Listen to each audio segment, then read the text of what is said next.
son enfermedades glomerulares, primaria o secundaria. Entonces, ambas, ¿no?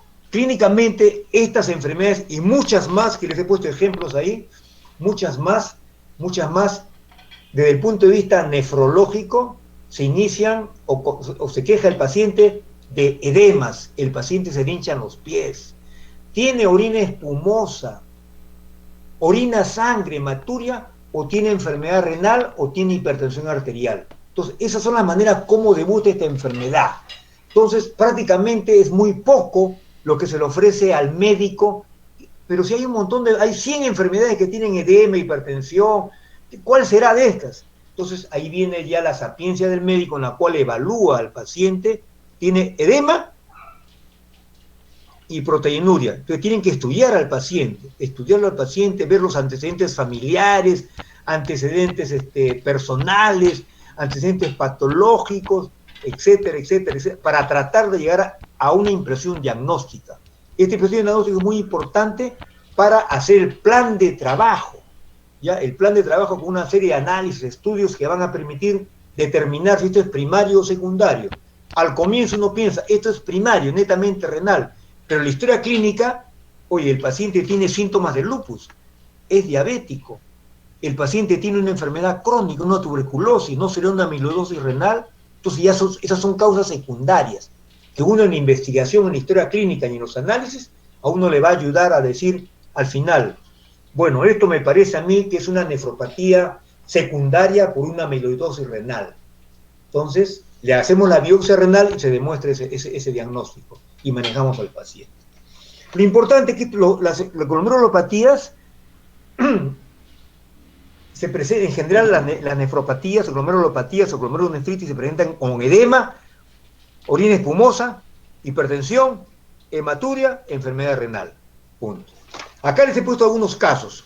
De repente, Agurto, Nicole, Alejandra, presente.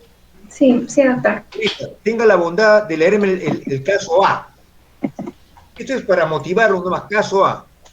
Ya, doctor.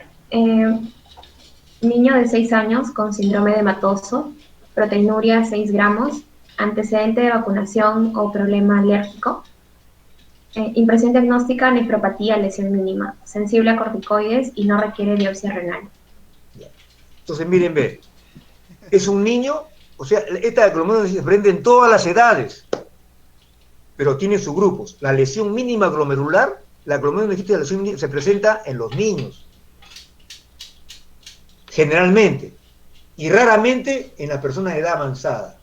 En los niños, en los jóvenes y en la edad avanzada. Pero generalmente es en los niños, ¿ya? En los niños. Estos niños hacen un síndrome de hematoso, un síndrome nefrótico, hacen proteinuria severa. Se le hace la biopsia renal y se encuentra lesión mínima glomerular, sensible a los corticoides y de buen pronóstico. Ese es un caso, que hizo proteinuria y orina espumosa y edemas. A ver, Aldave, el caso B. Aldave. Sí, doctor, presente. Ten la bondad de leer el caso B. Otro caso que tiene proteinuria y edema. Lea, por favor. Paciente de 48 años con síndrome de hematoso, proteinuria 8 gramos en 24 horas, creatinina 1 miligramo, se descartan causas secundarias, biopsia revela glomerulonefritis esclerosante focal y segmentaria sensible a corticoides. Otro patrón histológico que empezó con proteinuria y edemas y con buena función renal, creatinina 1 miligramo. Luego de hacer la historia clínica y luego de hacer una serie de análisis, se descartaron causas secundarias.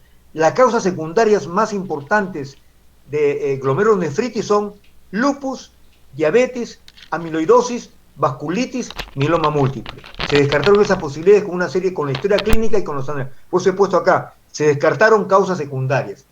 Entonces quedó como una entidad primaria. Y frente a la entidad primaria se hizo biopsia renal y se encontró ese patrón histológico. ¿Entienden? Entonces, diferente. Tenga la bondad de leer, Amaranto, el caso 3, el caso C. Juan Luis Amaranto, por favor, el caso C.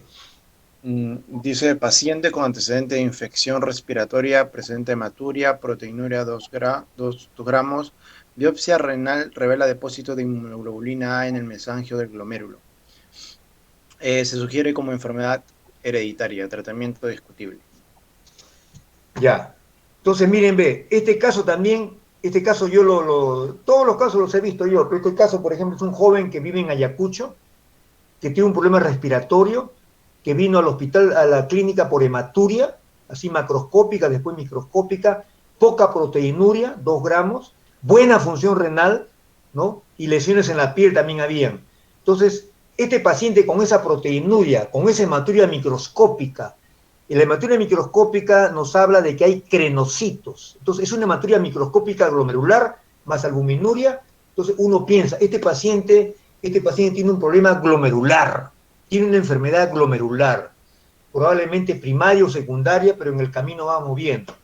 Hay que hacer biopsia renal. Le hicimos la biopsia renal y encontramos una nefropatía por inmunoglobulina A que se detecta únicamente con la inmunofluorescencia, ¿no? Hace más de 50 años para atrás no había inmunofluorescencia, ahora hay inmunofluorescencia, entonces eso hace el diagnóstico, ese estudio de inmunofluorescencia hace el diagnóstico.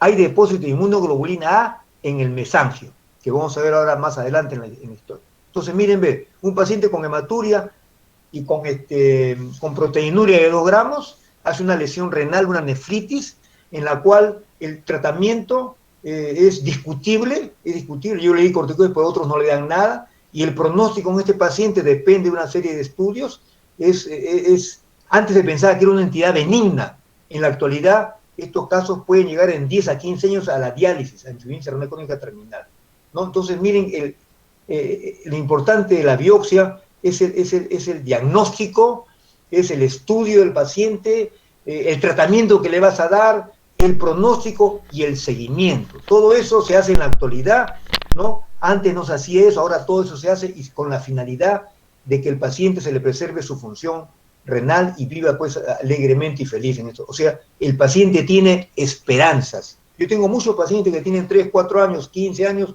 que están con tratamiento o con seguimiento, y no hay ningún problema. A ver, el D es Arenas García. Por favor, Arenas, el grupo, el D, el caso D, lea, por favor. Sí, doctor.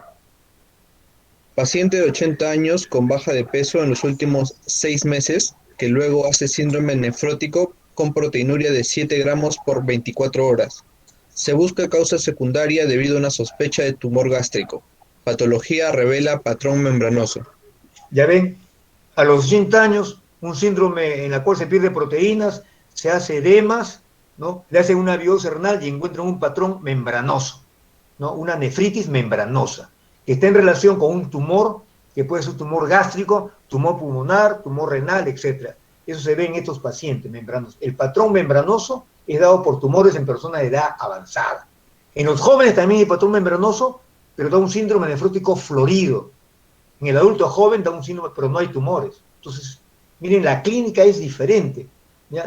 Por eso que yo señalo por ahí que son enfermedades heterogéneas.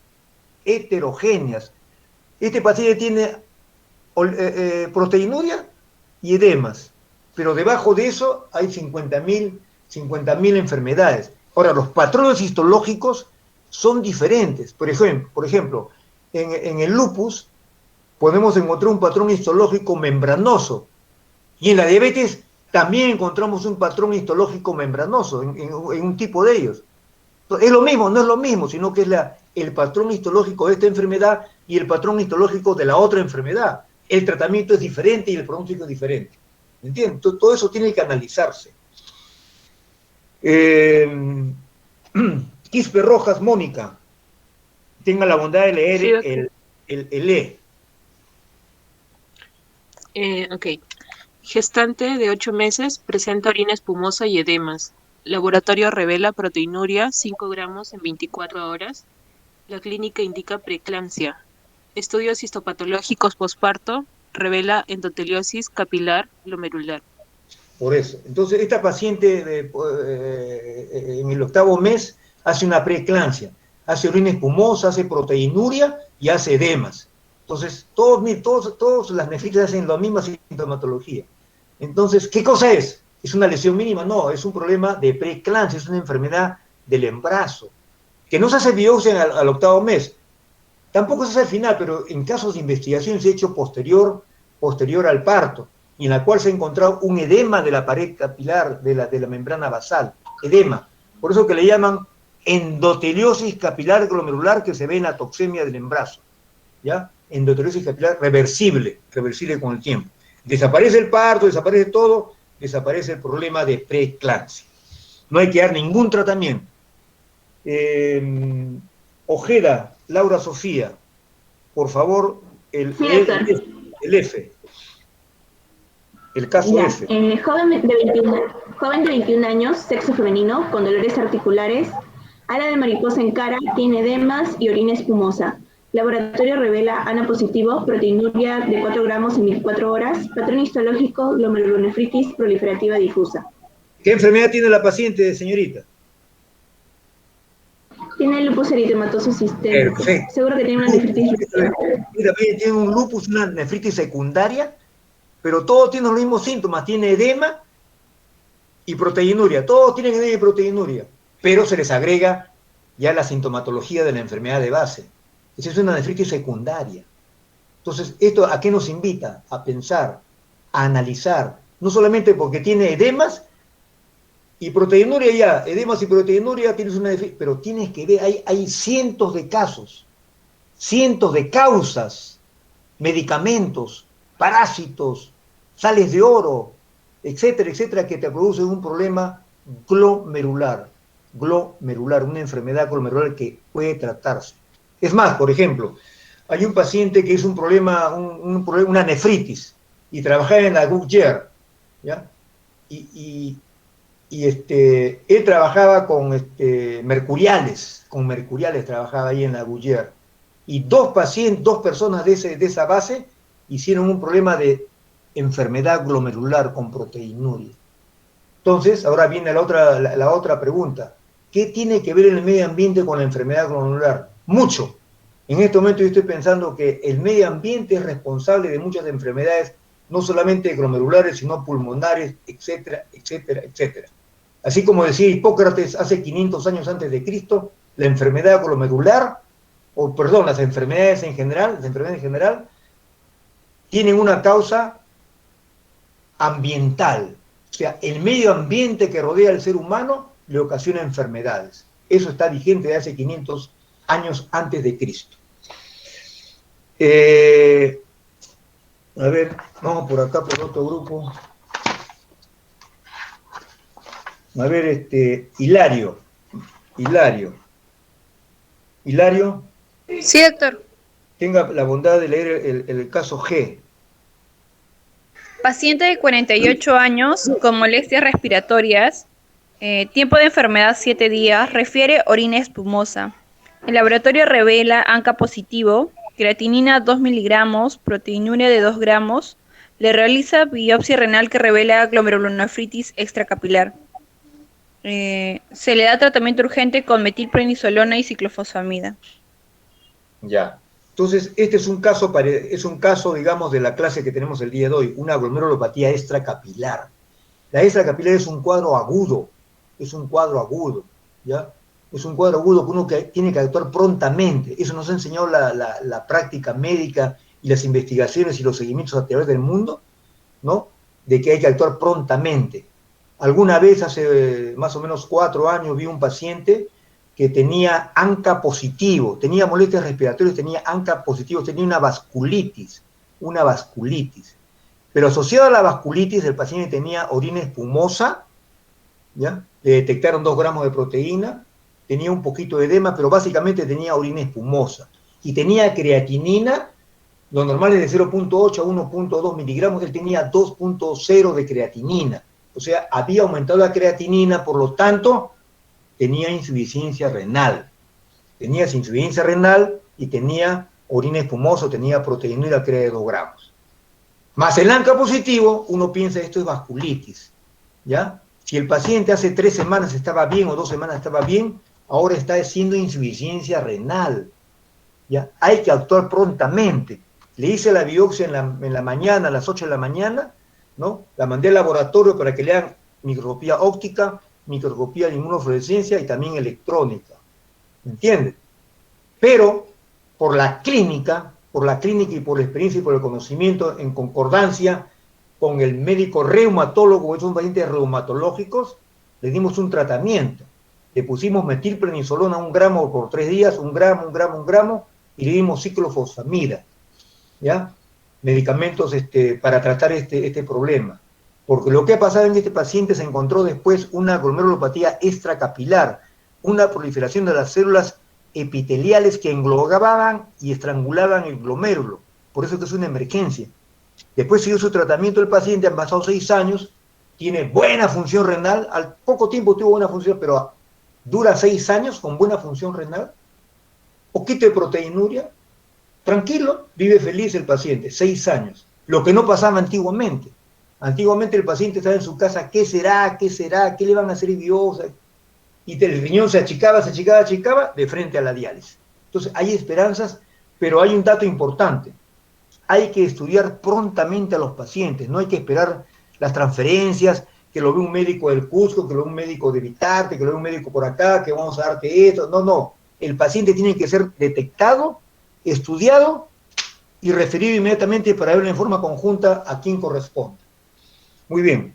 ¿Algún comentario a costa de lo que hemos hablado? Juan Pierre Acosta, ¿algún comentario de todo esto? No, doctor. Claro. Entonces, conclusión de todo lo leído. Las enfermedades pueden ser primarias, las glomerulares se afecta el glomérulo, primario o secundario. Y clínicamente debuta como: se hinchan los pies, orina espumosa, hematuria, enfermedad renal, hipertensión. ¿Ya?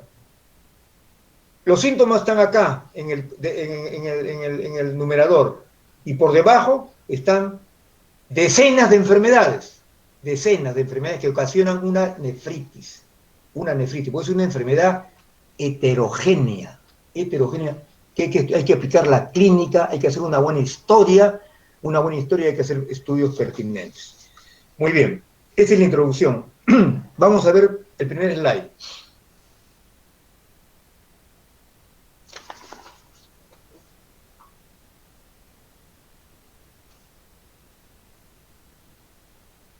La primera lámina me la iba a pasar Juan, ¿no? Sí, doctor, ¿se ve? Sí, ahí nomás se ve, o se puede agrandar esto. Es lo máximo que puedo agrandarlo, doctor. No, ¿yo lo puedo agrandar acá o no? No, porque yo lo estoy compartiendo. Ya, perfecto. Entonces, pasamos, podemos decir lo siguiente: las glomerulopatías, ya hemos hablado en la introducción, ahora vamos a hablar de la glomerulopatía en general. En general, se le llama también enfermedad glomerular, ¿no? Glomerulonefritis, antiguamente le llamaban glomerulonefritis crónica, después viene la nefritis aguda, todos son glomerulopatías, o enfermedad glomerular, ¿no? Van a encontrar ustedes en los libros glomerulonefritis aguda, glomerulonefritis postinfecciosa, glomerulonefritis crónica, pero es mejor llamarlo enfermedad glomerular, primaria o secundaria, nada más. Entonces, un grupo de enfermedades que la lesión fundamental se encuentra en el glomérulo. ¿Ya? El glomérulo está dañado, está alterado, ¿no? Y que, como les dije anteriormente, se presenta, pues, hematuria, ¿no? ¿Cuántos hematíes? Más de 3 por campo, lo normal hasta 3 por campo. Proteinuria, ¿no? Orina espumosa, que el paciente refiere: tengo orina espumosa, y se detecta proteinuria nefrótica y proteinuria no nefrótica. Nefrótica más de 3.5 gramos y no nefrótica por debajo de 3 gramos, que es importante para el manejo del paciente. Puede debutar también con hipertensión y también puede debutar con insuficiencia renal, como el caso de las extracapilares. Ahora, el glomérulo puede tener lesiones las más sencillas, habidas y por haber, que son las lesiones mínimas, que ustedes a la microscopía óptica no encuentran nada, glomérulo normal, ¿ya? óptica, microscopía, hay 3 microscopías, óptica, de inmunofluorescencia y electrónica. A la microscopía óptica encuentran glomérulo normal. O pueden encontrar lesiones severas, esclerosis. La esclerosis es una destrucción, es una cicatrización del glomérulo, o estrangulamiento del glomérulo, o daño total del glomérulo. Entonces, lesiones leves o lesiones severas pueden haber. No se olviden que estas glomérulos son heterogéneas y dependen del patrón histológico. Otras enfermedades sistémicas como el lupus, la diabetes, ocasionan también enfermedad renal, el mieloma múltiple, la amiloidosis, ocasionan enfermedad renal, ¿no? Ocasionan enfermedad renal secundaria. Y a ese diagnóstico vamos a llegar por la historia clínica, porque todos los pacientes refieren, se me hinchan los pies, o tengo orina espumosa, o orino rojo, o me han encontrado insuficiencia renal, o soy hipertenso. Punto. Entonces, ustedes tienen que investigar, eso no les dice nada. Ustedes tienen que investigar y hacer una buena historia clínica. Next. La siguiente, por favor. Entonces, las glomerulopatías se dividen en primarias y secundarias, ¿no? Las primarias son aquellas que asientan su lesión fundamentalmente en el riñón. Son lesiones que asientan fundamentalmente en el riñón. La lesión está en el riñón, aparentemente hasta el momento, está en el riñón. No hay lupus, no hay diabetes, no hay tumores, no hay nada de esas cosas, es el riñón. Y las patologías, yo le llamo patrones histológicos, es mejor llamar patrón histológico de lesión mínima glomerular, patrón histológico, le pueden poner glomeruloneclerosis también, de esclerosante focal y segmentaria, patrón histológico membranoso, en la cual se complica toda la membrana basal, patrón histológico de endocapilar aguda, es una proliferación de las células endoteliales que vamos a ver en un esquema. Patrón histológico extracapilar, una glomerulitis extracapilar en la cual proliferan las células epiteliales de la cápsula de Bowman, que estrangulan el pelotón glomerular. Patrón histológico membrano proliferativo, hay alteración de la membrana basal y hay proliferación celular. Y cuarto, la nefropatía de inmunoglobulina A, que es la enfermedad de Berger, también se le llama Berger. Esas son las primarias. Las secundarias, la que sigue.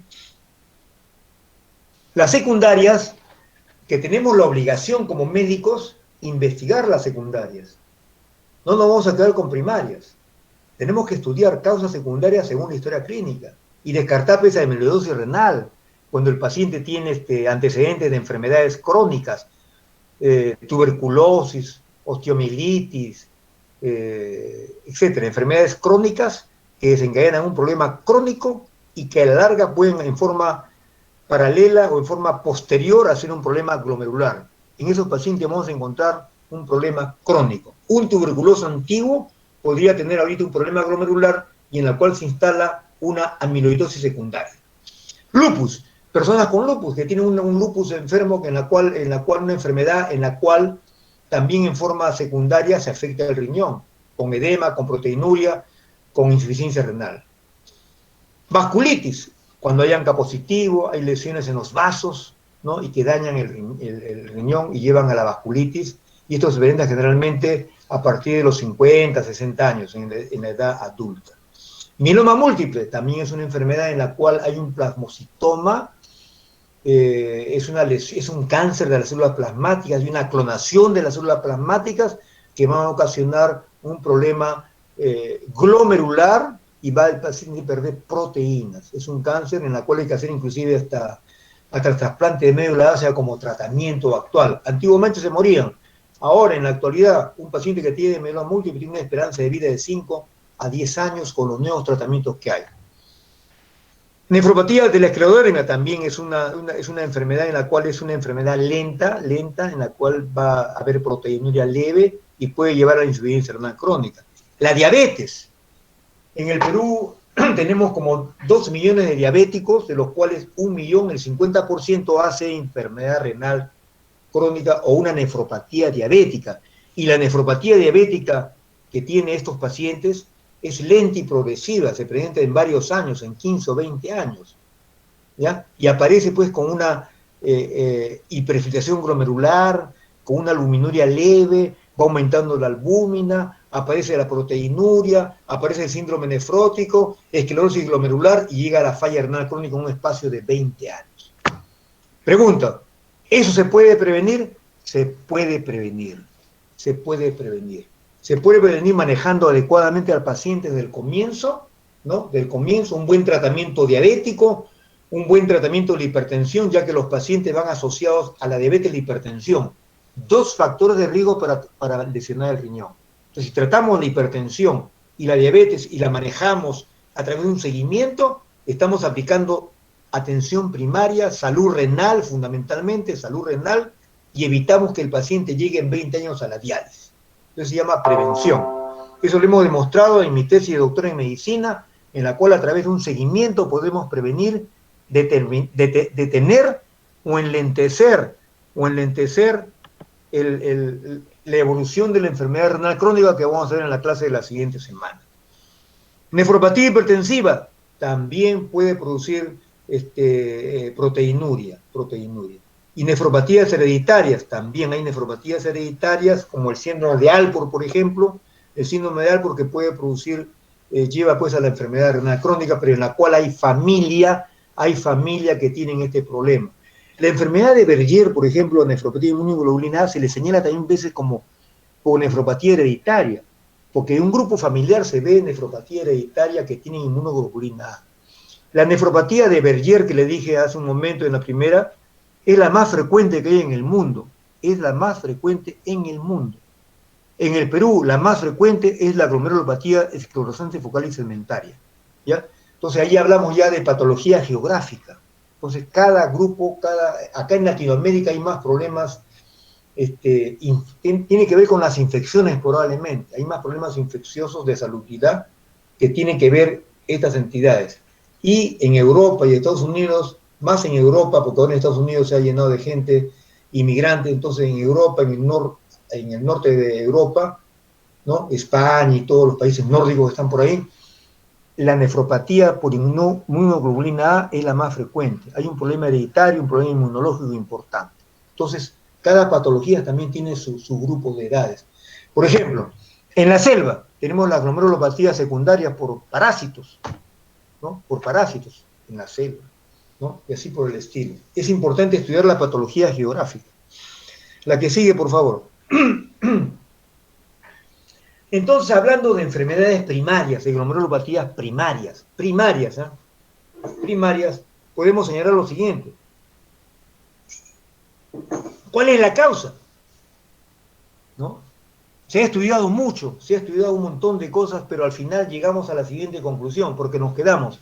El paciente orinó espuma, orinó proteínas, tiene edemas, tiene esto, pero ¿cuál es el motivo? ¿De dónde sale este problema? Estamos hablando de la genética ya. Hay problemas genéticos, hay problemas hereditarios, causas hereditarias, que van a estimular mecanismos inmunológicos, ¿no? ¿Por qué a este paciente sí hizo y esta familia, la otra familia no hizo? ¿Por qué? Entonces hay que investigar, están investigando ya la gente problemas genéticos, ¿no? Los genes tienen que ver cierta predisposición, así como en la enfermedad poliquística del adulto se ven los genes en determinadas familias, en otras no se ve, ¿ya? Entonces hay que estudiar la genética, ¿no?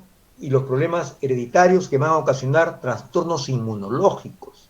Entonces esta patogenia genética e inmunológica, más el cuadro clínico de edemas y proteinuria, que se demuestra con la patología, en la cual encontramos una serie de patrones histológicos, lesiones mínimas, esclerosis, membranosa, diferentes cuadros histopatológicos, van a ocasionar la enfermedad glomerular, ¿no? Esta enfermedad glomerular, de acuerdo a lo que encontremos en la patología, ¿no?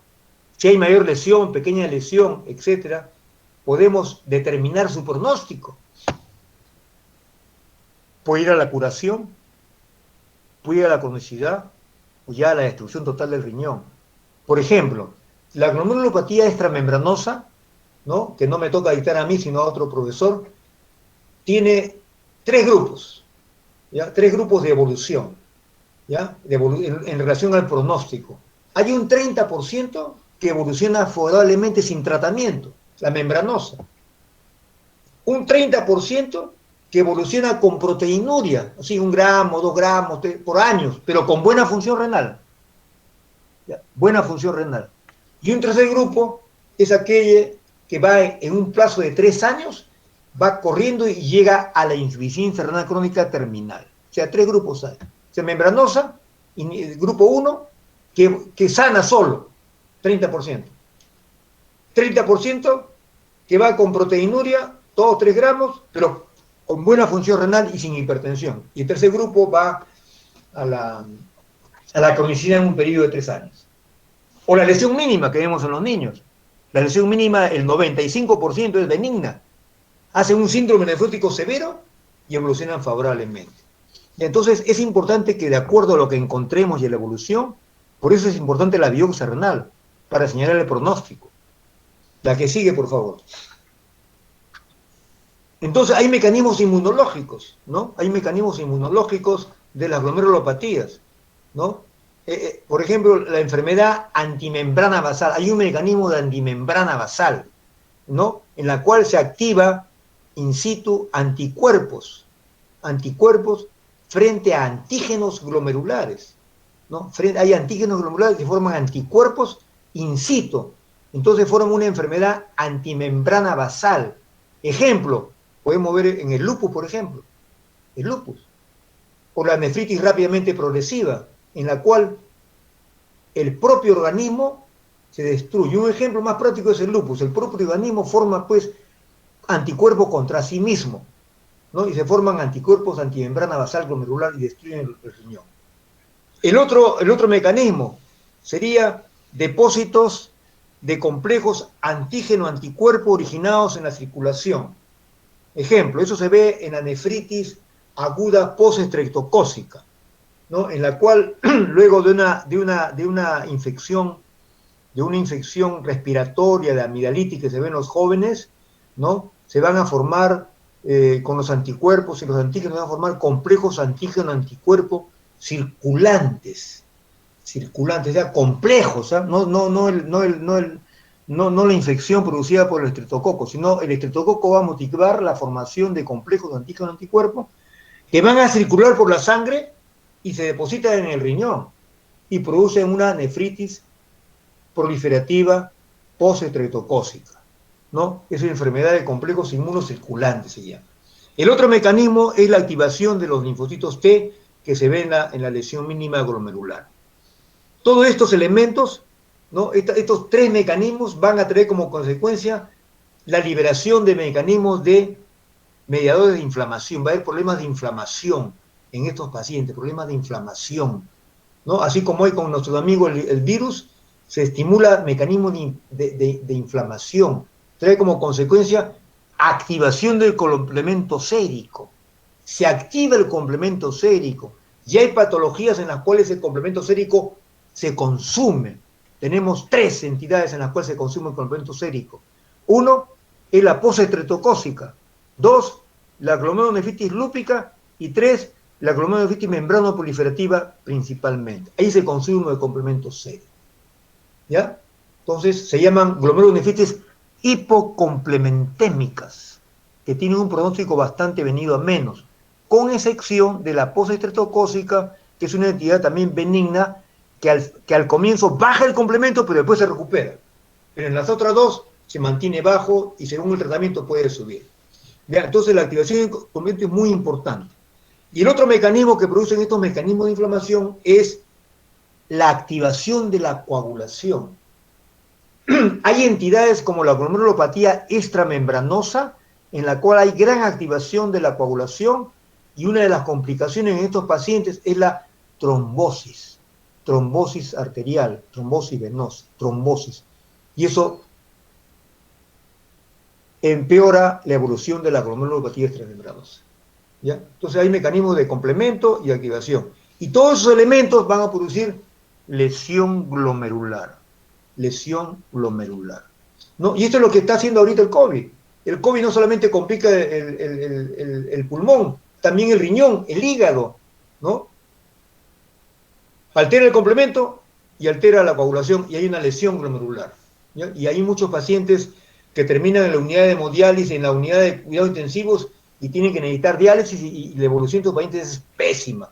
Casi todos los que entran a la diálisis, todos se mueren. No hay mayor solución en esos pacientes. Entonces le produciría el COVID una glomerulopatía secundaria.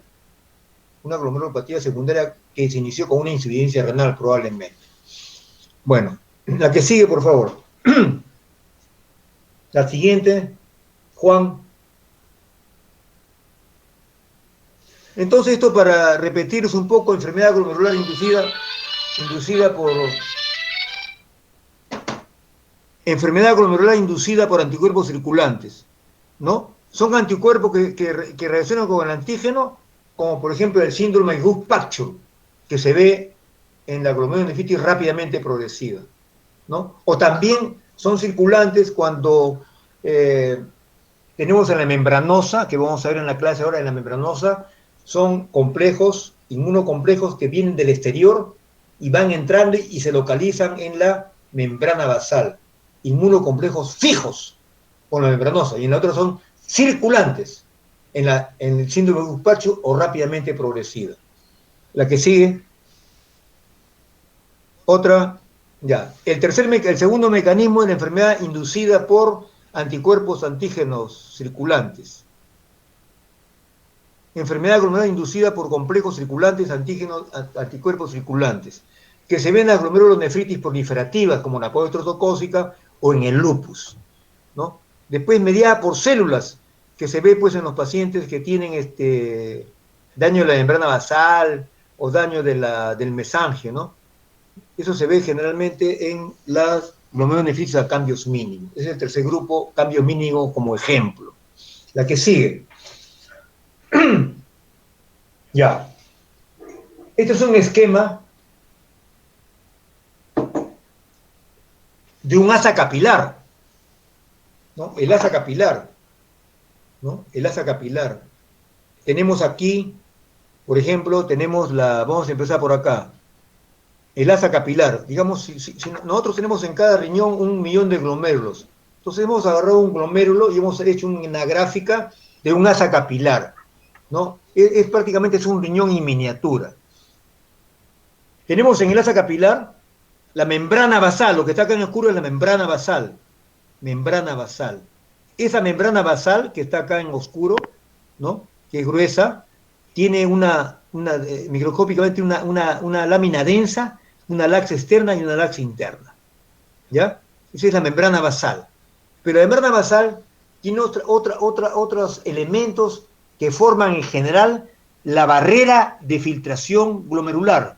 O sea, barrera de filtración glomerular. Está formada por la membrana basal, por las células podocitarias o podocitos, ¿no? Por la pared del asa capilar, que es una pared que tiene una serie de agujeritos, ¿no? Una serie de agujeritos. Este es el asa capilar, y cada asa capilar tiene una célula endotelial, asa capilar, que es fenestrada. Esta grandecito estaba mejor, ¿ya? Fenestrada, y que atraviesa la membrana basal el líquido y pasa la célula. Esto que está acá son los podocitos o procesos en pie, así, son como pies, son los procesos en pie. Entonces los procesos en pie que vienen de la célula epitelial, la membrana basal, el asa capilar, los tres elementos forman la barrera de filtración glomerular que impide la pérdida de proteínas y de elementos formas como los hematíes, los leucocitos, etc. Es impermeable, no deja pasar. Y cuando deja pasar es porque esta barrera se ha alterado. Y fundamentalmente se ha alterado los podocitos. Esto que está acá son los podocitos. Eso se ha alterado. Y acá, por ejemplo, acá tenemos depósitos subepiteliales. Es un depósito, un complejo, ¿no? Que se ven en la postinfecciosa. Tenemos depósitos dentro del asa capilar. Acá tenemos un depósito, ¿no? Dentro del asa capilar. Son complejos inmunológicos que van a lesionar el riñón. Y dentro del mesangio tenemos, este es el mesangio, donde está la célula mesangial, tenemos depósitos mesangiales. Entonces, en el asa capilar tenemos la membrana basal. Por fuera de la membrana basal se encuentran las células epiteliales, ¿no? Las células epiteliales pueden ser células parietales y viscerales. Las parietales forman parte de la cápsula de Bowman, aquí está la cápsula de Bowman, ¿no? Cápsula de Bowman, y las viscerales van a dar lugar a las que están encima del glómero, que van a dar lugar ¿a qué? A los procesos en pie, o podocitos, ¿ya? O podocitos. La barrera de filtración glomerular formada por la membrana basal y los procesos en pie también está formada por la pared del asa capilar, que es una pared fenestrada, y cada asa capilar tiene una célula. Todo este glomérulo descansa en el mesangio, donde está la célula mesangial. Entonces, por dentro de la célula de la membrana basal, o de la membrana basal encontramos dos tipos de células, las células endoteliales y las células mesangiales. Por fuera están las células epiteliales. Esto que no parece nada es de gran importancia porque las patologías van a aparecer de cualquiera de estas células. Ejemplo, una proliferación de las células epiteliales en la causa de Bowman proliferan y van a formar semilunas. Van a formar semilunas, van a proliferar y van a estrangular el glomérulo. Van a producir una glomerulonefritis extracapilar. Un engrosamiento, la presencia de depósitos. Acá tenemos un depósito, por ejemplo, membranosa, intramembranoso, que se deposita, van a producir una glomerulopatía extramembranosa. Una proliferación de las células endoteliales. Acá hay una. Vamos a encontrar un montón de células endoteliales, que se llama proliferación endocapilar. La proliferación de las células mesangiales, proliferación mesangial. Entonces, la patología, cada célula, cada zona del glomérulo va a dar un tipo de patología, va a dar un tipo de patrón histológico. Es importante que ustedes reconozcan esto. La que sigue, por favor.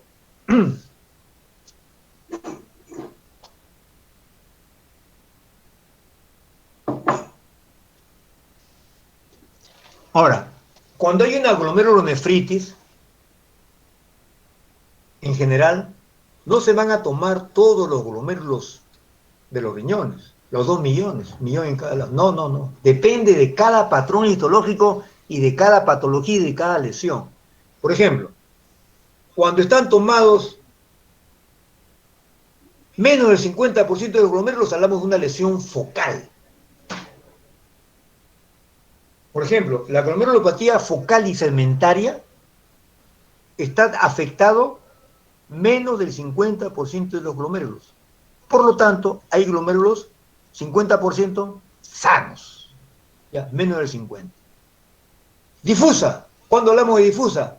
Cuando más del 50% de los glomérulos están afectados, ¿ya?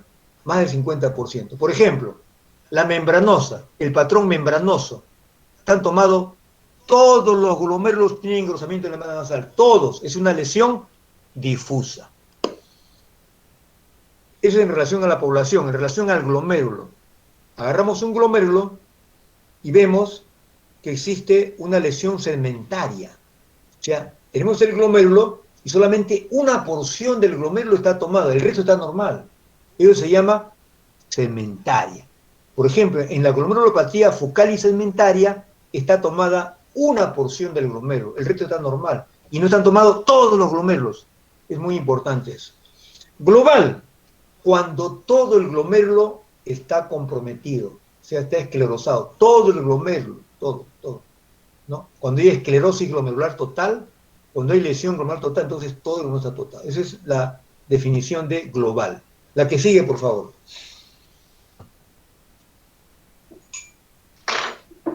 Entonces, vamos a empezar con las glomerulopatías primarias, teniendo a la cabeza de ellas a la glomerulopatía a lesión mínima glomerular, ¿no? Es la lesión mínima glomerular. Cuando yo hablo de lesión mínima glomerular, es una entidad típica de la infancia. Esto se va a ver más cuando ustedes hagan pediatría. En niños, ahí se va a ver más. En el Hospital Almenara se ve poco porque, bueno, trabajamos más con adultos, aunque también hay pediatría, pero se ve menos, más se ve en una población infantil, ¿ya? Esta lesión mínima glomerular se ve en la población infantil, aunque puede presentarse a cualquier edad. Yo he visto un adulto hasta de 21 años con una lesión mínima glomerular, pero eso fue un caso nomás. pero más se ve en niños. Esta entidad da un síndrome nefrótico puro, limpio, ¿ya? Que me da caracterizado ¿por qué? Por proteinuria masiva por encima de 3 gramos, 3.5 gramos. Me da hipoluminemia, me da trastornos lipídicos, ¿no? Edemas, es el cuadro clínico del síndrome nefrótico. Lo que marca es el 3.5 gramos. Ahora, en niños, hablamos de niños cuando hay más de 40 miligramos por día por metro cuadrado de superficie corporal, ¿ya? Pero hay proteinuria masiva. Estos niños tienen la característica de que esta lesión responde a los corticoides. Es córtico sensible. Generalmente esta entidad es idiopática, o sea, de causa desconocida. ¿Por qué se presentó? Es idiopática. Cuando es idiopática, no sé por qué se presenta, es desconocido, idiopático, primario. Pero se están haciendo investigaciones y se ha visto que muchas de estas entidades aparecen luego de una vacuna, luego de un proceso alérgico, ¿no? Un proceso alérgico, hay chicos que son alérgicos, entonces podría ser, eso hay que investigarlo. Tercero, excepcionalmente puede asociarse a otras enfermedades, tumores sólidos que se ven en la gente de edad avanzada, 70, 80 años que tienen un tumor pulmonar, un tumor intestinal, un tumor gástrico, un tumor sólido, podrían tener un problema renal, como le dije en el caso clínico que presenté. Podrían tener una lesión mínima glomerular. Le hacen la biopsia renal y encuentran lesión mínima glomerular en relación a tumores sólidos. Se llama también lesión a cambios mínimos. ¿Por qué? Porque nosotros a la microscopía de luz vemos glomérulos normales. ¿Ves? Glomérulos normales. Ves 80 núcleos, no ves engrosamiento, no ves esclerosis, no ves nada. Es un glomérulo normal. Por eso que le llaman lesión mínima glomerular. La que sigue, por favor. Entonces ahí vemos un niño con una facies de media luna, ¿no? De luna llena, con facies edematosa, ¿no? Los labios, la cara, todo. La que sigue. Next. Ahí vemos otro niñito, ¿no? Con ascitis, ¿no? Hinchadito, ¿no? Ascitis, edemas, ¿no? Edema acá en el muslo, edemas en la pancita, en todas partes. Es un niño que tiene una anasarca. Cuando uno llega a un estado de edema severo se llama anasarca. O sea, tiene edema severo o anasarca. Y no solamente hay agua en la barriguita, sino también puede haber derrames pleurales, ¿ya? Anasarca se llama cuando hay derrames por todos lados. ¿Y esto a qué se debe? Se debe a la hipoalbuminemia, ocasionada por la proteinuria masiva que tiene el paciente. Cuando un paciente está en anasarca, esto es un dato de clínica ya de vista, cuando un paciente tiene anasarca, uno puede decir, este paciente tiene menos de 2 gramos de proteínas de albúmina en sangre. O al revés, este paciente tiene 1.5, debe estar con un edema severo el paciente. Y lo veo y está con edema severo. Entonces van con relación. ¿Ya? El edema severo va asociado a una severa hipoluminemia. La que sigue. Next. Clínica. Típicamente se ven en los niños, entre 2 y 6 años de edad, ¿no? En los niños, el 80% de síndrome nefrótico son debidos a lesión mínima. Si uno ve a un niño en el hospital ahí, está hinchadito, pierde proteínas, lesión mínima, ¿no? Eso es lo normal. Uno piensa, no voy a pensar en membranosis, ni en esta capilar, ni nada. Lesión mínima glomerular. Eso es lo que piensa uno cuando ve un niño con edemas, ¿no? Es más frecuente en los hombrecitos que en las mujercitas. Perdón, el niño es 2 en el sexo masculino, más en el sexo masculino, de 2 a 1, ¿no? Como les dije anteriormente y señalé que era idiopática, pero algunos autores relacionan que esta entidad va asociada a infección respiratoria superior, amigdalitis, sin ser otro tipo de patología. El paciente ha tenido amigdalitis, lo han vacunado, tiene una alergia, puede verse esos factores desencadenantes de este problema renal. El edema empieza en el párpado y es progresivo hasta llegar a la nasarca. Puede haber hematuria microscópica, pero es rara. Hipertensión leve y transitoria en el 10 a 20% de casos. Puede haber hipertensión en el 10 a 20, pero es transitoria. La que sigue, por favor. La que sigue, ya. Laboratorio. Encontramos una proteinuria por encima de 3.5 gramos en 24 horas. Y en los niños encontramos más de 40 miligramos por metro cuadrado por 24 horas. Ahí tenemos en cuenta los miligramos, más de 40 miligramos por metro cuadrado en 24 horas. La albúmina normalmente en sangre es de 4 o 6 gramos. Normalmente es de 4 o 6 gramos, ahí encontramos menos de 3 gramos. ¿Ya? Y como el daño es mínimo, la lesión es mínima, al hacer un proteinograma electroforético en orina, vamos a encontrar proteinuria selectiva. ¿Qué significa esto? Que únicamente perdemos albúmina. Albúmina es una sustancia pequeñísima que hace de que se ha lesionado la membrana basal levemente y se pierde solamente albúmina. Y se llama por eso proteinuria selectiva. Esto nos habla de un buen pronóstico. Como consecuencia de la proteinuria masiva, de la hipoluminemia severa que tiene el paciente hipoluminemia, el hígado es el responsable de formar albúmina, proteínas, pero el hígado se cansa, ya no produce albúmina ni proteínas, entonces se empieza a producir lipoproteínas y aumenta el colesterol y aumentan los triglicéridos, ¿no? Entonces una complicación de la proteinuria viene a ser la hipercolesterolemia y la hipertrigliceridemia. Y también podrían haber factores de la coagulación, ¿no? Con una susceptibilidad en menor cantidad que en la membranosa, con tendencia a la hipercoagulabilidad. Por eso hay que tener en cuenta que estos pacientes con perdedores de proteínas podrían tener alteraciones de la hipercoagulabilidad, pero menos que en otras entidades. Por eso que en el tratamiento a algunos le dan pues, aspirina, o en casos más severos le dan otro tipo de anticoagulantes, que no es el caso. Ya no es el caso. Acá no hay problema de coagulación, pero podría haber. La que sigue, por favor. ¿No? Entonces vemos acá a la microscopía, ausencia de lesiones, es un glomérulo normal, ¿no? Es un glomérulo normal en la cual encontramos pues las asas capilares perfectas, en cada asa capilar hay una célula endotelial, no hay proliferación, la membrana basal no se encuentra engrosada, no hay aumento de las células epiteliales, o sea, es un glomérulo normal aparentemente. La que sigue, por favor. ¿No? Si hacemos inmunofluorescencia con las coloraciones especiales, vamos a encontrar ausencia de inmunoglobulinas.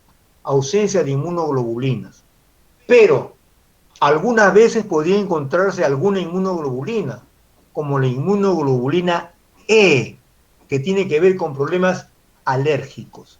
O sea, generalmente es inmunoglobulina negativo, pero podría encontrar inmunoglobulina E que esté en relación con problemas alérgicos, que también sería un factor desencadenante en los pacientes que tienen este tipo de lesión. Nada más, la que sigue. Debemos encontrar a la electrónica la lesión.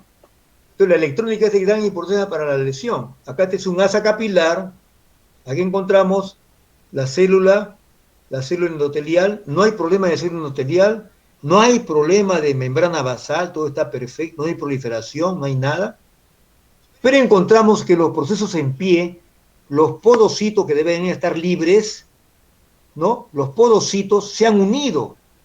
Entonces esto se llama fusión de podocitos, que es la lesión característica en esta entidad. Fusión de podocitos. O sea, la barrera de filtración glomerular formada, ¿por qué? Formada por el asa capilar, la membrana basal y los podocitos, está alterada a nivel de los podocitos. Se han fusionado, hay alteraciones y permiten la pérdida de proteínas. Esa es la lesión fundamental en esta entidad, fusión de los podocitos, una parte de la barrera de filtración glomerular. La que sigue, por favor. Y acá vemos un glomérulo normal, siempre hay que recordar para que usted, acá, esta célula, ¿qué sería, Juan Pierre? Juan. Sí, doctor. ¿Esta célula cuál sería? Acá tenemos un asa capilar normal. Ya, acá la de arriba, ¿qué sería esta? ¿Una célula? ¿Cómo le llamarías tú?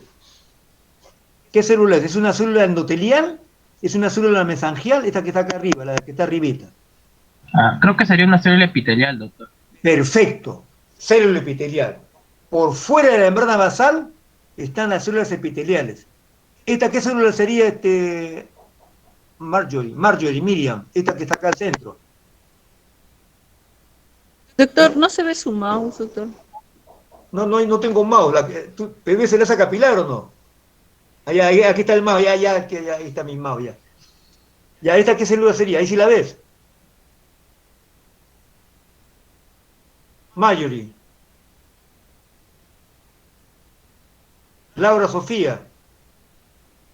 Doctor, disculpe, su puntero sí no se ve, solamente se puede ver el puntero de mi compañero Juan Amaranto.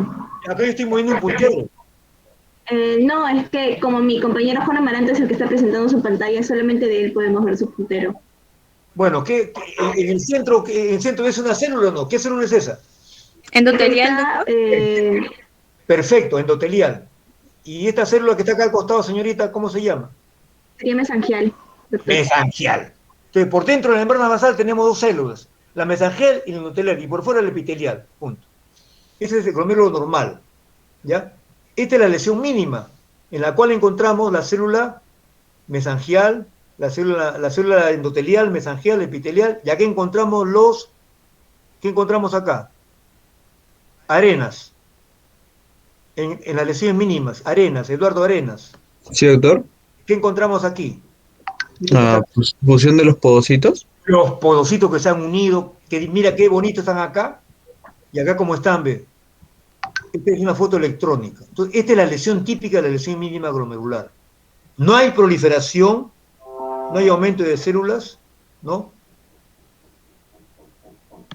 No hay engrosamiento de la membrana basal, no hay aumento de las células epiteliales, solamente la lesión fundamental es esta, fusión de los podocitos.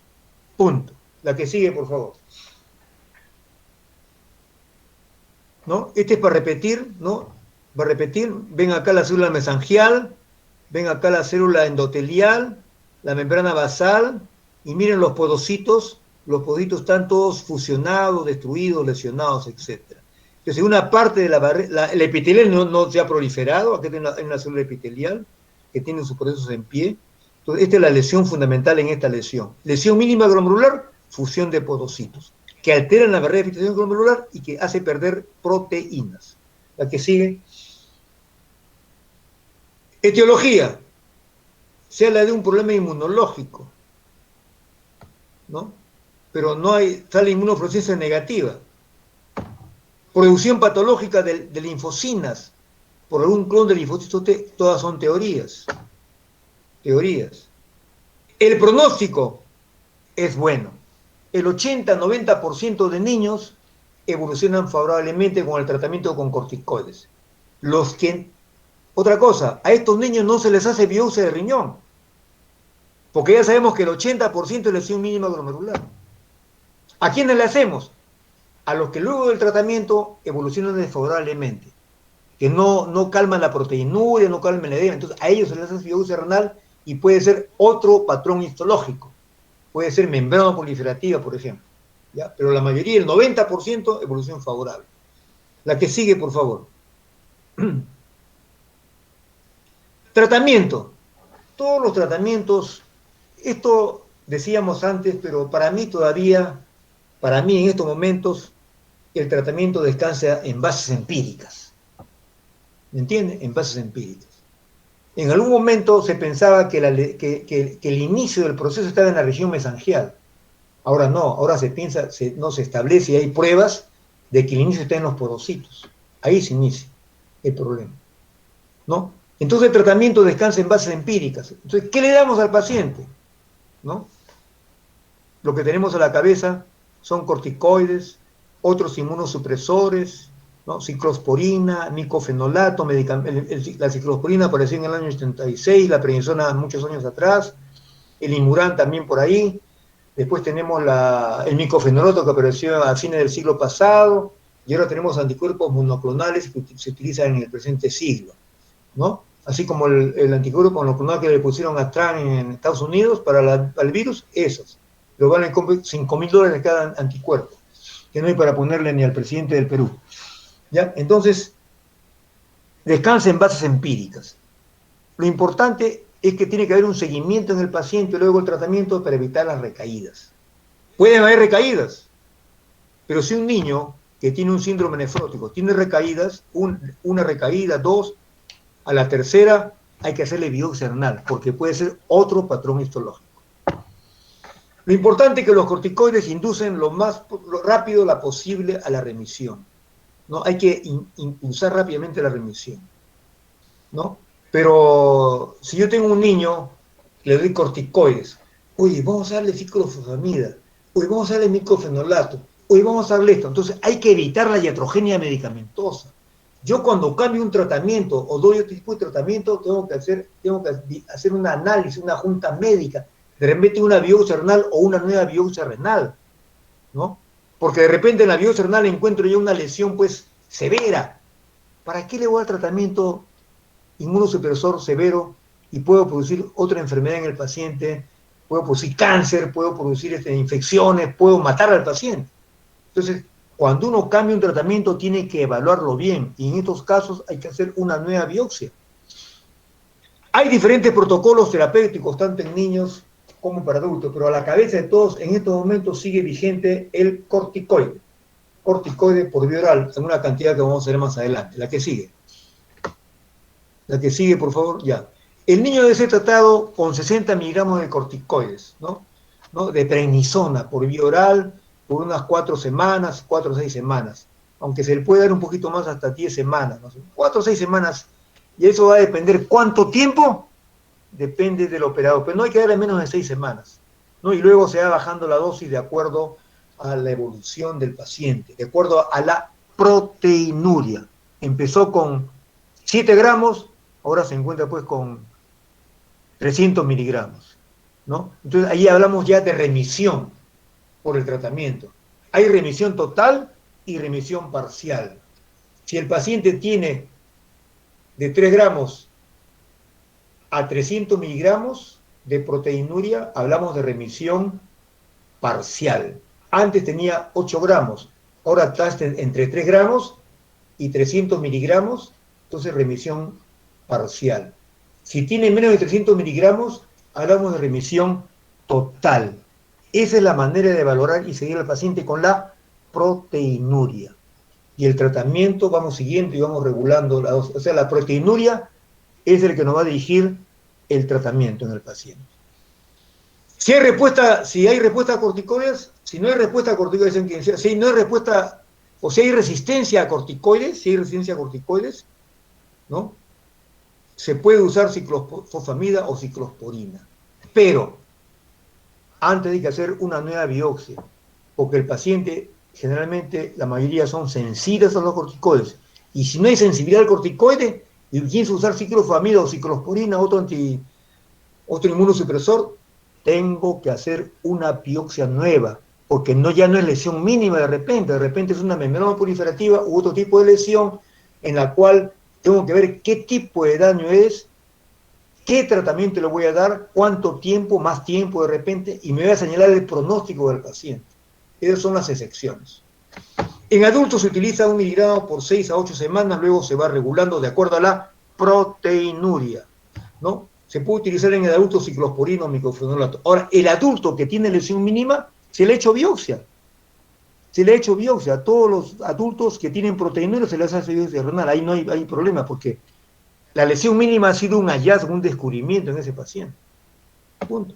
Y en ellos puedo usar prednisona o asociarlo con ciclosporina, o de acuerdo ya a experiencias, ya protocolos o guías de la glomerulopatía que existen en estos pacientes. La que sigue.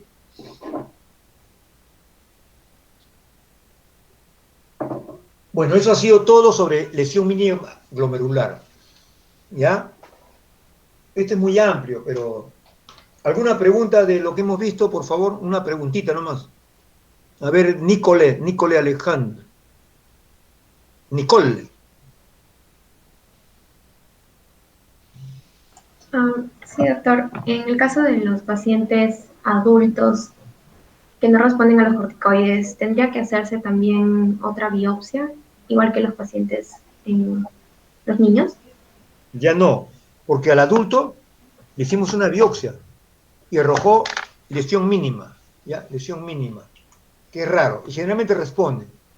Ahora, yo puedo ensayar en este paciente, porque ya me dio las lesiones, me ha dicho cómo está el túbulo intersticial, me ha dicho cómo está la médula, me ha dicho, ya me dio la biopsia renal, me ha señalado eso.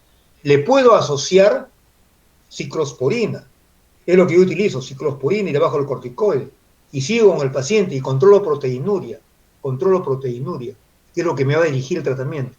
Si el paciente, luego de un año y medio, no responde y sigue con proteinuria, entonces ahí le haría una biopsia renal, nuevamente, para comparar, porque quiero utilizar otro tipo de medicamentos.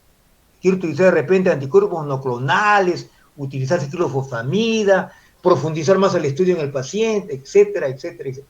Esas son las excepciones. O sea, tengo el paciente que no responde, además de hacer la biopsia en el momento oportuno, que puede ser un año y medio después, tengo que estudiarlo. ¿No será una vasculitis? ¿No será una intoxicación por un medicamento? ¿No será el medio ambiente? Etcétera, etcétera, etcétera. Hay más de 100 causas responsables de enfermedad glomerular. Esos pacientes que trabajaban con sales de oro, los pacientes que están en unas zonas mineras, con plomo, etcétera, etcétera, etcétera, entonces ya son esos. Más bien tendría que profundizar la historia clínica antes de hacer una biopsia de riñón. Y si hago una biopsia de riñón nueva en ese paciente, le hago 3 estudios: una nueva microscopía óptica, inmunofluorescencia y microscopía electrónica, digamos, para llegar a la verdad.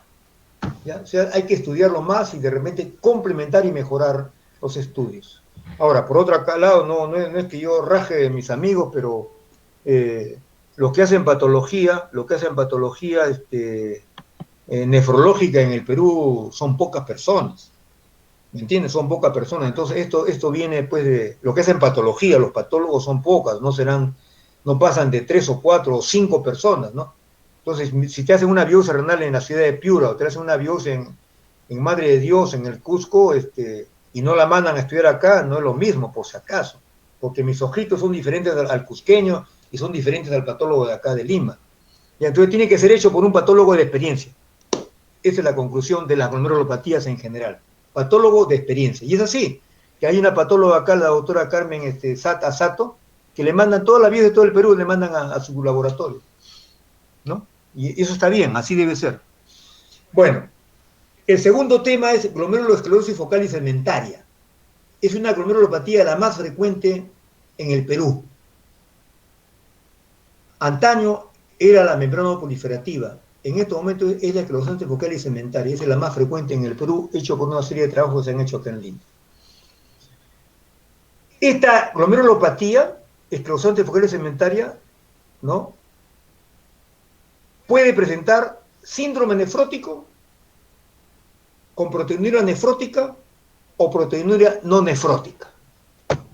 Ejemplo, yo puedo tener únicamente síntomas, orina espumosa, me hacen estudio y encuentran 1,5 gramos de proteína. Siendo lo normal 150 miligramos, pero me encuentran 1,5 gramos. Únicamente proteinuria. Y por años, por años. Por ejemplo, los que tienen un solo riñón, el riñón trabaja al máximo, tienen proteinuria, de repente desaparece proteinuria. Hay una paciente que le donó el riñón a su hijo, ¿no? Quedó con un riñón, entonces ese riñón se hipertrofia y trabaja al máximo, entonces pues, aparece proteinuria, ¿no? Entonces ahí queda un tratamiento, ahí no se da no se hace biopsia renal, cuando hay un solo riñón no se hace biopsia renal, ni se le da corticoides. Uno dice, esta paciente antes de la donación de órgano fue un riñón normal, ahora se ha hipertrofiado, está trabajando al máximo, está hiperfiltrando y hay proteinuria. Entonces hay que dar un medicamento para regular la proteinuria. Se da inhibidores seca, ARA2 para regular el trabajo del riñón. Punto. No se le da corticoides ni ciclosporina ni nada por el estilo, porque no es problema inmunológico. Otras veces, como el caso de mi paciente de Chimbote, que he visto hace 3 meses, que la veo en forma periódica por internet, presentó síndrome nefrótico. síndrome nefrótico. Entonces, en esta entidad no están tomados todos los glomérulos. Están tomados menos del 50% de glomérulos. Hay glomérulos completamente sanos y hay glomérulos que están con lesión. Y del glomérulo está tomado una porción. Por eso le dicen segmentaria. Segmentaria. Porque un segmento del glomérulo, el segmento tiene 5 partes, un pedacito unido a la cápsula, o el otro, o la parte inferior está unido. Entonces, es segmentaria. Por eso le llama glomerulopatía esclerosante focal y segmentaria. ¿Ya? Como dice, no todos los glomérulos están tomados. Y también en algún momento de la evolución de la nefrología, en los niños con lesión mínima, se hacía la biopsia y se decía lesión mínima, glomérulo normal. Pero ya con el avance de la vida, y se decía, bueno, era lesión mínima. Pero el niño evolucionaba mal. Entonces le hacían otra biopsia y encontraban que los glomérulos que estaban dañados eran los justamedulares. O sea, entre la región, entre la corteza y la médula, hay una zona ahí estaban los glomérulos justamedulares que estaban cerca de la médula, son los responsables de esta lesión, ¿no? Entonces, por eso que esta lesión empezó así, con los glomérulos justamedulares que tienen esta lesión. El resto está normal. La que sigue, por favor. Puede decir idiopática y secundaria, ¿no? Idiopática y secundaria. Idiopática es de causa no determinada, pero no nos debemos quedar en idiopática. Claro, uno cuando dice, ¿qué tienes? ¿Tienes alergia? Es idiopático desconocido. Ahí viene la investigación. Vienen las causas secundarias. Los gorditos que tienen más de 100 kilos, por ejemplo, que tienen un índice de masa corporal más de 30, pueden hacer un problema glomerular. Una glomerulopatía esclerosante focal y segmentaria. ¿Por qué? Porque los riñones, como es una persona que está obesa, los riñones están trabajando al máximo, están hiperfiltrando, y al hiperfiltrar se altera la membrana basal, la filtración, y el paciente pierde proteínas. Entonces, moraleja, si yo encuentro un gordito de 35 de índice de masa corporal, está con edema y está con proteinuria, yo de arranque lo miro y antes de hacer la biopsia le digo, es una esclerosante focal y segmentaria. Entonces, para demostrar científicamente del lado de la biopsia, encuentro ese tipo de lesión. Entonces, frente a ese tipo de lesión, ¿le daríamos corticoides? No. Lo que tiene que hacer el gordito es bajar de peso. Y veremos después, según la evolución, si es que baja de peso a su normalidad, si es que queda algo, podemos dar otro tipo de medicamentos y los corticoides o la ciclosporina se alejan. Acá hay que bajarlo de peso y darle algunos medicamentos antiproteinúricos que mejoren el trabajo de la pared, de la barrera de filtración glomerular. ¿Ya? Entonces no hay necesidad de... Después, nefropatía de reflujo. Hay pacientes que cuando llega la orina a la vejiga, la orina debe salir al exterior, pero cuando empieza a miccionar, la orina regresa. Eso se llama reflujo vesicouretral, en la cual hay una alteración en la válvula de la vejiga y la orina regresa. Ustedes tienen clase a las 11, ¿no? ¿Tienen clase a las 11? Sí, doctor, a las 11. Ah, ya tienen con mi amigo Alba. Ya. Posnefrectomía, donación de órganos. ¿No? Queda con un solo riñón, trabaja al máximo, hipertrofia, etc. Pacientes con abuso de drogas endovenosos, también en ellos la heroína, la cocaína, también en ellos, eso es secundario. Y pueden hacer esta entidad en forma secundaria. También el síquel cell anemia, en el HIV también vemos, ¿ya? Y otras entidades más podemos ver, pero fundamentalmente son obesidad, nefropatía de reflujo, posnefrectomía, abuso de drogas, en el HIV y en el síquel cell anemia o anemia falciforme. La que sigue.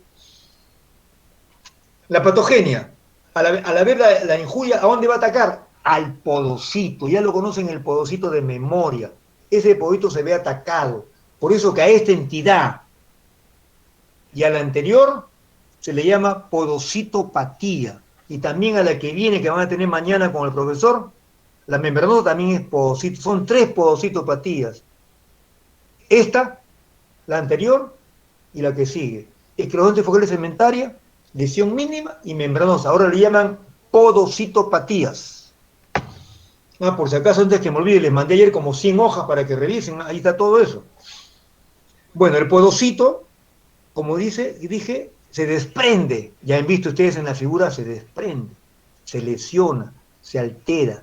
El podocito tiene una serie de proteínas que se van perdiendo, que son necesarias para impedir el pasaje de sustancias proteínas. Entonces se altera, se desprende, se muere el podocito, ¿no? Pero el podocito ya no se duplica, ya en la lesión podocitaria ahí queda, ya no se va a regenerar el podocito, por eso que hay ausencia de duplicación de podocitos. Y esto va a producir podocitopenia, baja el número de podocitos, ¿no? Y al haber podocitopenia, va a producir la glomerulosclerosis en estos pacientes. Entonces la esclerosis es la cicatrización de una parte del glomérulo, en este caso la lesión esclerótica es focal. Entonces en esa zona se ha producido el problema de podocitopatía. La que sigue. Progresión de la lesión podocitaria, ¿no? Acá aparece acá tenemos los podocitos que se alteran, ¿no? Se van alterando, etcétera, y acá aparece la lesión ya, la lesión es la esclerosis. Se esclerosa una parte del glomérulo que se adhiere a la cápsula de Bowman. Empieza, sigue, y al final toda es una zona esclerosada, la parte que está pegada a la cápsula de Bowman. La que sigue, ¿no? Como le digo, la lesión es segmentaria, ¿no? Es segmentaria, ¿no? Acá empieza por acá está normal, y acá empieza, mira, la podocitopenia, la lesión, y luego aparece acá, se va extendiendo, y se puede extender aquí y aquí, pero no todo el glomérulo, sino una parte, ¿ya? Por ejemplo,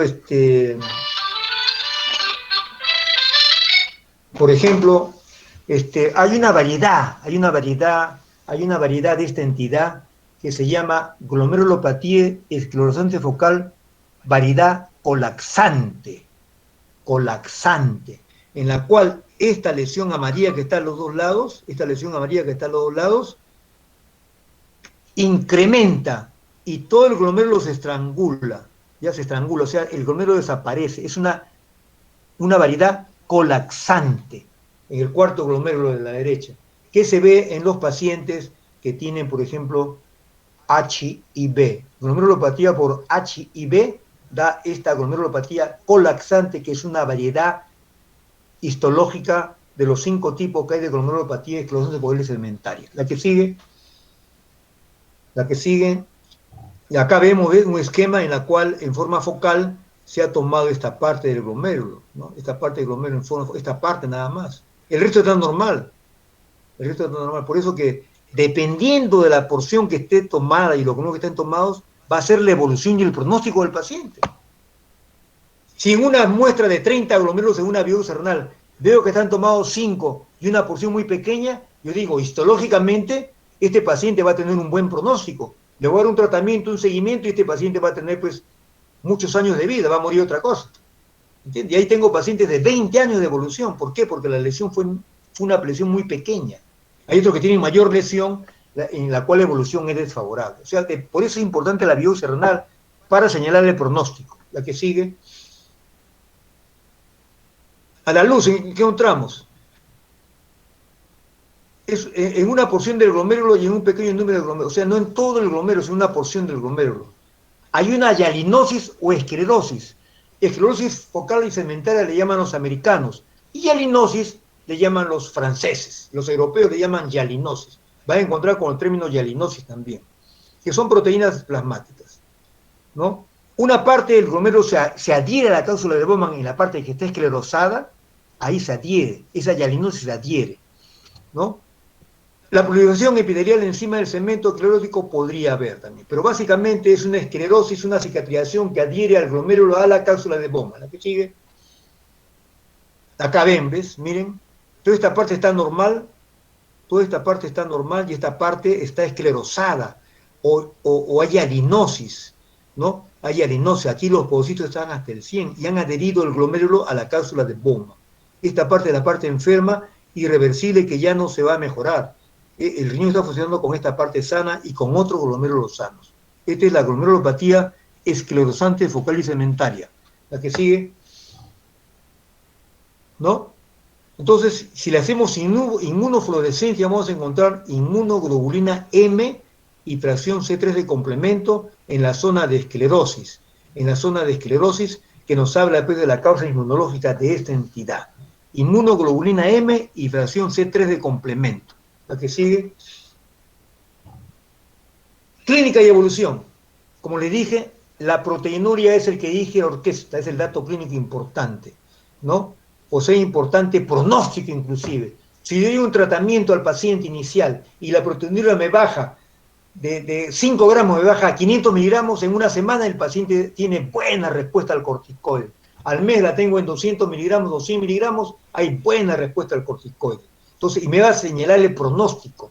Este paciente va a ir bien. Pero si al paciente le doy tratamiento y pasan 3, 4, 5 y sigue con proteinuria 1 gramo, 2 gramos, su pronóstico es relativo, no es tan bueno. El edema puede ser leve o generalizado, ¿no? El paciente puede llegar a estado anasarca, hay pacientes que suben 8 a 10 kilos. Otra manera de valorar el edema es con el peso del paciente, pesar al paciente diariamente. Algunos pacientes evolucionan con corticoides. Yo actualmente a algunos pacientes les doy corticoides y con eso van muy bien. Otros pacientes, ¿no?, como la nefropatía por HIV, tienen evolución mala. ¿Por qué? ¿Por qué tienen evolución mala, Juan Luis Amaranto? Porque un paciente que tiene HIV puede tener, no siempre, puede tener evolución mala. ¿Por qué? Ya les dije. Sí, doctor, porque puede estrangular, en este caso, el glomérulo. Estos pacientes podrían, no todos, podrían tener un colapso del glomérulo por gran crecimiento de la esclerosis que estrangula. Eso se llama una glomerulopatía esclerosante focal segmentaria variante colapsante, que se podría ver en estos pacientes. La que sigue. Laboratorio encontrado hipoluminemia, hiperlipidemia y proteinuria masiva. Tratamiento. La forma primaria se trata.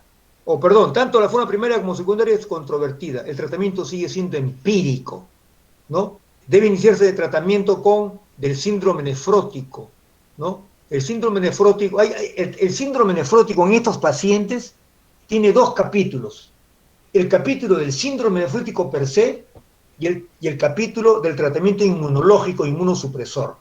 Entonces, todos los pacientes tienen que recibir tratamiento del síndrome nefrótico o tratamiento general, como dice ahí, inhibidores ECA, darles captopril, darles ARA2 o ARA2, ¿no? Darles estatinas, ¿no? ¿Con qué fin? Darles aspirina. ¿Con qué finalidad? Los ARA2 y los IECA son antiproteinúricos, van a disminuir la hiperfiltración glomerular y el paciente va a bajar su proteinuria. Eso va de cajón como tratamiento antiproteinúrico, IECA o ARA2. Tratamiento del colesterol con atorvastatina, tratamiento del triglicérido con genfirocilo, ¿no? Como hay cierta alteración en la coagulación, puedo darle aspirina. Y en algunos casos, si la coagulación es severa, puedo darle pues heparina, por decir. Ese es el tratamiento general del síndrome nefrótico. Al costado está el tratamiento inmunológico, en el cual utilizo corticoides, ciclosporina, micofenolato, etc. ¿Ya? Son los 2 tratamientos que tiene que recibir el paciente. La que sigue. Bueno, esa es la segunda. ¿Alguna pregunta, Franz Gavino, de esta entidad? No, doctor, no tengo ninguna pregunta. Está claro como el agua turbia. Ya, entonces, ahí les he dejado, como les he mandado, como 100 páginas para que en sus momentos de meditación profundicen y revisen esto. No con la finalidad de formar nefrólogos, sino con la finalidad de que se defiendan como médicos generales. La tercera nefropatía es la inmunoglobulina A, ¿ya? Nefropatía por inmunoglobulina A, ¿ya? Es la enfermedad de Bergera, es la más frecuente en el mundo, ¿no? En la cual hay un depósito de esta inmunoglobulina en el mesangio, hay inmunoglobulina. Es una entidad que se descubrió gracias a la inmunofluorescencia, ¿ya? Si antes no se sabía que existía, hace 50 no se sabía, con la inmunofluorescencia se ha descubierto. O sea, depósito de inmunoglobulina A en el mesangio. La que sigue. ¿Alguna vez algún amigo cuando discutíamos estos casos decía, esta nefropatía es un híbrido? Un híbrido te da cualquier cosa, te da hematuria, te da síndrome nefrótico, te da síndrome nefrítico, te da de todo, por eso le llamaba híbrido. O sea, por eso que los datos clínicos son variados. Y el diagnóstico lo va a hacer únicamente con biopsia renal e inmunofluorescencia. Puede haber microhematuria, puede haber proteinuria, hematuria macroscópica, síndrome nefrótico, falla renal aguda, hipertensión arterial maligna. O sea, puede haber de todo. ¿Me entiendes? Entonces, ¿qué me indica que hay que hacer biopsia? Oye, este cuadro es un cuadro renal, tiene proteinuria. Entonces, el caso que yo tuve hace un año era un paciente que vino únicamente con hematuria, macroscópica y microscópica. Eso me indicó que le daba biopsia renal. Y un poquito de proteinuria, tenía 1,5 gramos. Le hice el estudio y encontré inmunoglobulina A. Pero no la hizo cualquier patólogo, la hizo pues la patóloga que tenemos aquí en el Perú, que es la doctora Carmen Asato, que trabaja pues con toda la de la ley, ¿no? Cualquiera no puede hacer esto. La que sigue. Next. Ya. Hay clases de lesiones también. Hay cambios mínimos, cambios menores, etcétera, etcétera, etcétera, etcétera. Bueno, lo importante de la patología es que cuando uno ve la biopsia renal, uno establece los tipos de daño, ¿no? Hay normas ahorita para tener tipo de daño. Si, por ejemplo, hay daño difuso, hay daño localizado, hay daño severo, entonces eso me va aplicando una tabla, yo puedo señalar el pronóstico del paciente. Mi paciente, por ejemplo, tiene buen pronóstico, tiene esta lesión, pero tiene buen pronóstico, ¿no? Casi no hay alteración en el glomérulo. Entonces eso le dice de buen pronóstico. A los 6 meses, lo estoy viendo hace un año, al año tiene muy buena función renal, no tiene hematuria, no tiene proteinuria y está recibiendo creo que 5 miligramos de prednisona. El tratamiento es controversial también. ¿Entiendes? Entonces está yendo bien. Al paciente lo continúo, le doy información, el paciente tiene información, revisa literatura, revisa una serie de cosas y el paciente ya sabe lo que tiene, y eso me facilita a mí el manejo. La que sigue. Esa es la lesión. La lesión es lesión típica en la cual hay una expansión del mesangio. Es el mesangio, que es la parte donde descansa el glomérulo, sirve para... el mesangio sirve para... donde descansa el glomérulo, donde está es la matriz, digamos, la matriz donde están las células mesangieras. Es el sostén del glomérulo. Entonces se encuentra un poco espesado. Hay un poco de espesamiento ahí en el mesangio. No hay aumento de células, etc. Es un mesangio con espesamiento mesangial nada más. La que sigue. Es un glomérulo con espesamiento mesangial. Ahí está la inmunoglobulina A. Esto me hace el diagnóstico. Entonces el paciente dice, hay inmunoglobulina A en todos los... Entonces, nefropatía por inmunoglobulina A o enfermedad de Berger, en la cual es... ahora vamos a hacer la clínica de repente, no se ve después de procesos inflamatorios, infecciosos, respiratorios. También se habla de un problema hereditario, ¿no? Hereditario. En la familia puede haber varios miembros o en el árbol genealógico. La que sigue. ¿No?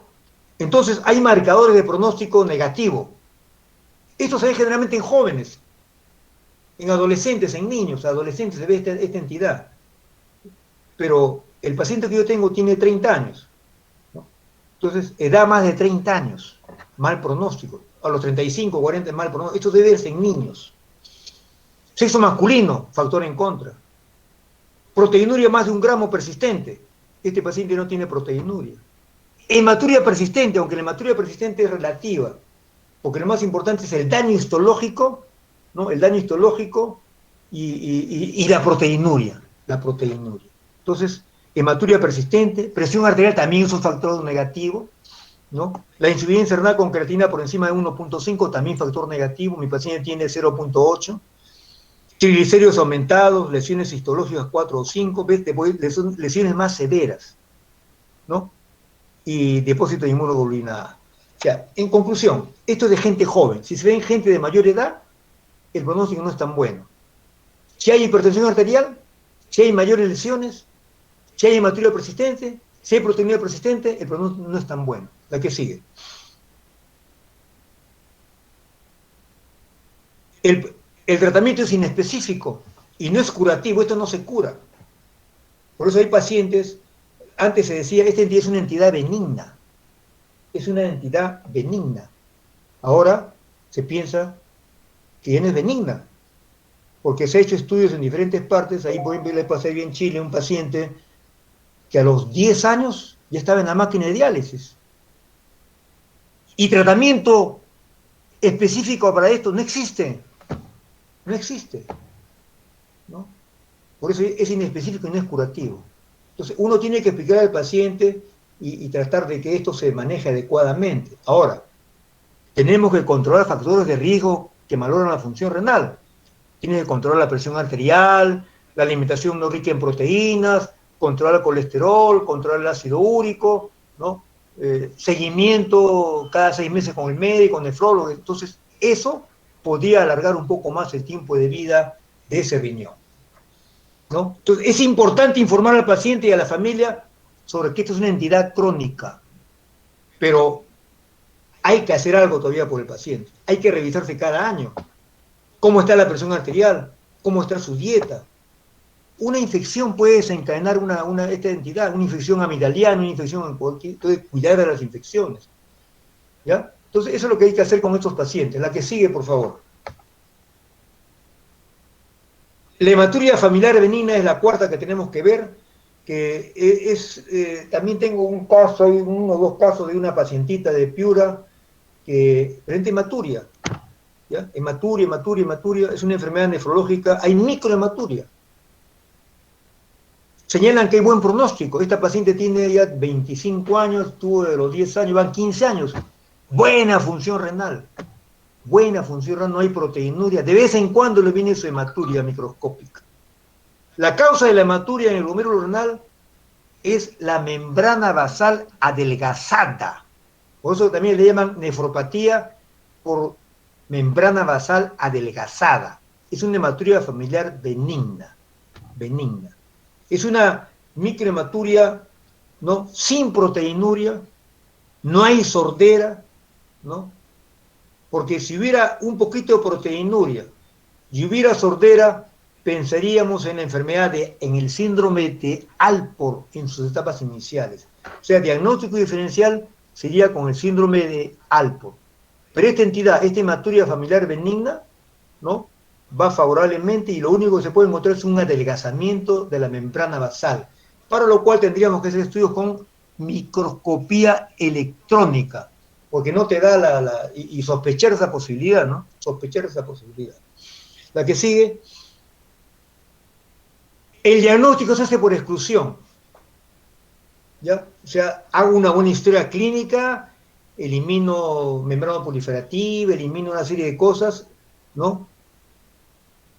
Y si no hay nada de eso, y hay solamente hematuria, entonces no está indicada la biopsia renal, porque es una hematuria microscópica, asintomática, benigna. Sin embargo, debe hacerse hemoglobinas, urocultivos, hematocritos. ¿Para qué buscaría hematíes dismórficos? Buscaría hematíes dismórficos para descartar que es una hemoglobinuria, una hematuria glomerular. Inclusive esta entidad no precisa tratamiento médico, no hay que darle nada, que tome agua nomás el paciente. Entonces llegamos a esta entidad por exclusión. Es descartado Berger, es descartado postestocosis, es descartado todo descartado. Se hereda por rasgo genético. El pronóstico es bueno y no evoluciona en insuficiencia renal crónica. Pronóstico bueno y no evoluciona en enfermedad renal crónica. Se hereda por rasgo genético, autosómico dominante ligado al gen, ¿ya? Entonces es una enfermedad genética. De repente habría que hacer un estudio de genes en la familia para investigar este cuadro. Miren, la otra entidad que sigue, que es la glomerulonefritis rápidamente progresiva, la vamos a ver como siempre en la siguiente clase. ¿ya? En la siguiente clase, antes de la enfermedad renal crónica, ¿ya? ¿De acuerdo? Faltan 15 minutos para que tengan su clase con el doctor Alba. Esa la vamos a ver la próxima semana. ¿Qué día nos toca clase? El 20, ¿no? Juan, ¿qué día nos toca clase? Sí, doctor. El 20, ¿no? El 20 es... El 20 de abril, ¿no? El 20 es martes. Sí, el 20, martes, doctor. De 11 a 1, ¿no? Sí, de 11 a 1. Ya, entonces ahí vamos a ver esta entidad que es un poquito larga antes de hacer la enfermedad renal crónica. ¿Alguna pregunta hasta este momento, distinguidos estudiantes? ¿Ha venido Avellaneda? No. ¿Ha venido Contreras? Tampoco. ¿Ha venido Narváez? ¿Gutiérrez Narváez? Sí, doctor, buenos días. Presente. ¿Ha venido Doctor, Justiniani? doctor, disculpe, ¿es Contreras Guamaní o Contreras Ríos? Está con Contreras falta. Guamaní, presente. Justiniani, gracias. Justiniani José, falto. Señores, señores delegados, señor Juan Luis, ¿ya le entregaste los exámenes a tus compañeros, las pruebas? Sí, el cuestionario que usted me entregó. ¿Ya lo han contestado todavía? Vaya, tienen 10 minutos para hacerlo y me lo devuelven. Porque ya Le son enviamos su correo, su correo, doctor. lo manda por correo. Y el día martes próximo vemos las respuestas. ¿Ya? Ya, doctor. O sea, Ya, yo le puse el correo mañana. cada uno, porque el doctor Alba empieza a las 11 en punto, se calienta, después medio calentón. ¿Ya? Entonces, Ya, doctor. le entregan las Entonces, preguntas, revisen, me mandan por correo las respuestas. El día martes revisamos primero las preguntas, revisamos esta clase que falta y hacemos enfermedad renal crónica. Ya, y le voy a mandar más literatura para que sigan leyendo. Pues. ¿Ya? Ya, ¿Ha venido Alvarado? ¿Alvarado ha venido? ¿Alvarado? No. ¿Álvarez? Doctor, Álvarez. la compañera Nelia Avellaneda ha puesto en el chat presente. ¿Ya se fue? No, Ya. parece que su micrófono no está funcionando y ha escrito en el chat. Ya. Muy bien, ya la puse presente. Álvarez Rodríguez. Angulo Cabanillas. Falto, ¿no? Cabanillas. Lazo. Cierto. Milenca. Hurtado. Huaraca. Presente, doctor. Buenos días. Muy bien. Yontot Solano. Muy bien. ¿Ya se fueron todos o están ahí descansando? Eduardo Arena, ¿sigues ahí todavía, no? Sí, doctor. Ya, muy bien. Entonces siguen ahí porque pensé que estaba hablando solo. Ya, entonces, miren, a mí me da mucha pena que no hayan venido sus compañeros, porque esta clase, digamos, es la experiencia de muchos años, y que todavía no se termina, hay que seguir revisando y revisando y revisando, ¿no? Lo importante, yo quiero que ustedes graben lo que les interesa al médico general, al médico familiar, al médico de primer nivel. Ustedes tienen que hacer eso inicialmente, ¿no? Ya después serán especialistas, pero en estos momentos la falla está que el médico que recibe al paciente por primera instancia no lo evalúa adecuadamente. Entonces perdemos tiempo, y esto también tiene que verse con tiempo, llegar a un diagnóstico y un tratamiento. Eso nomás, quiero que capten lo más importante, que no sean nefrólogos, sino que revisen lo más importante y a ustedes les sirva. Todo es importante en la vida y ustedes van a ir separando después. Muy bien. No hay más preguntas, les agradezco su atención. Tienen para descansar 5 minutos, ¿no? Tienen 10 minutos todavía. Tienen 10 minutos para descansar y esperar su clase con el doctor Alba, ¿ya? Ya, doctor, muchas gracias.